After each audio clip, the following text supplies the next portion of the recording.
کبھی بھی کسی کے لیے بھی آسان نہیں ہوتی۔ اللہ پر توکل کا مطلب یہ تو نہیں کہ آپ کی زندگی میں مشکلات نہیں آئیں گی۔ بہتری کے راستے پر چلنے کا مطلب یہ تو نہیں کہ اب دکھ نہیں آئیں گے۔ زندگی کا کوئی بھی موڑ آسان نہیں ہوتا، مشکلات بھی آتی ہے اور دکھ بھی ملتے ہیں، لیکن جب ہم اللہ کی رضا میں راضی رہنا سیکھ لیتے ہیں اور اللہ کے انتخاب کردہ راستوں پر چلتے ہیں تو دکھ میں بھی مزہ آنے لگتا ہے، ہر غم میں سکون ملنے لگتا ہے، کیونکہ دل اس بات پر مطمئن ہوتا ہے کہ یہ اللہ کا انتخاب کردہ راستہ ہے اور اس میں اللہ کی رضا ہے، اور جس چیز میں اللہ کی رضا ہوتی ہے وہ کبھی ہمیں بے سکون نہیں کرتی۔ اللہ کے انتخاب بے حد پرسکون ہوتے ہیں، پھر چاہے آپ مطمئن ہو یا نہیں۔ آپ کی دعائیں کب کہاں کیسے پوری ہوں گی آپ نہیں جانتے، نہ جان سکتے۔ آپ کو کامیابی کس مقام پر نصیب ہوگی آپ کو نہیں پتا، مگر ایک بات جو یقینی ہے وہ یہ ہے کہ آپ کا رب دعائیں ضرور سنتا ہے۔ جو بھی دیر ہو رہی ہے وہ آپ کے حق میں بہتر ہے، وہ آپ کے دل کے ہر خیال سے واقف ہے، وہ بہت محبت کرنے والا رب ہے، وہ آپ کو حالات سے ہارنے نہیں دے گا۔ آپ کی دعائیں قبولیت کے درجے پر ہیں۔ دعا آپ کا نصیب بدل سکتی ہے۔ آپ کے نزدیک جو بھی کام اب ناممکن ہے وہ سب ممکن ہے، وہ سب ہو سکتا ہے اور وہ ہوگا، ضرور ہوگا۔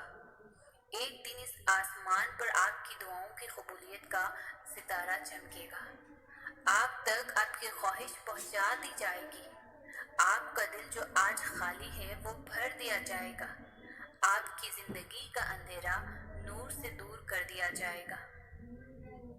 مایوسی انسانی کیفیت ہے، سب کے ساتھ ہوتا ہے، مگر اس مایوسی کو خود پر غالب نہ ہونے دیں۔ اپنے رب پر، اپنے رب کی محبت پر کامل یقین رکھیں، اپنی دعاؤں پر کامل یقین کرنا سیکھیں۔ یقین کے بغیر دعا ادھوری ہے۔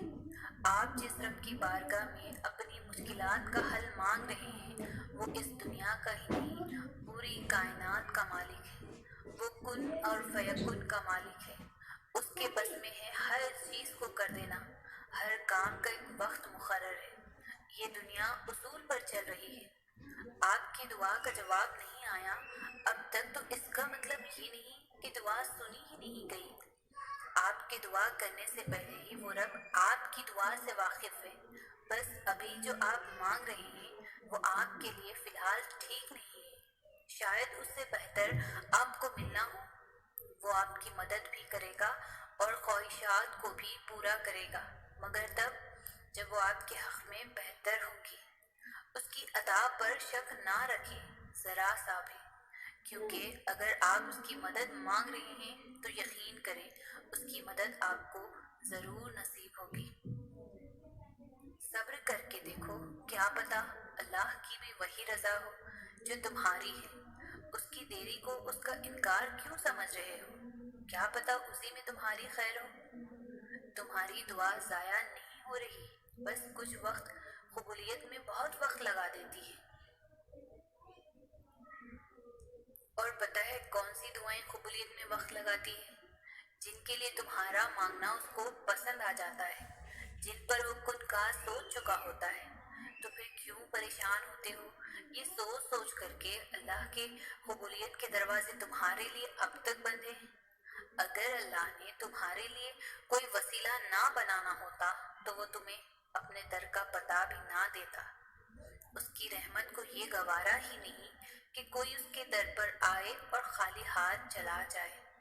ابھی تک اللہ کی جانب سے کوئی جواب نہیں آیا تو مطلب دعا مانگتے رہنا ہے، کیونکہ ہو سکتا ہے اللہ بھی تمہیں وہی دینا چاہتا ہو جو تم اس سے مانگتے ہو۔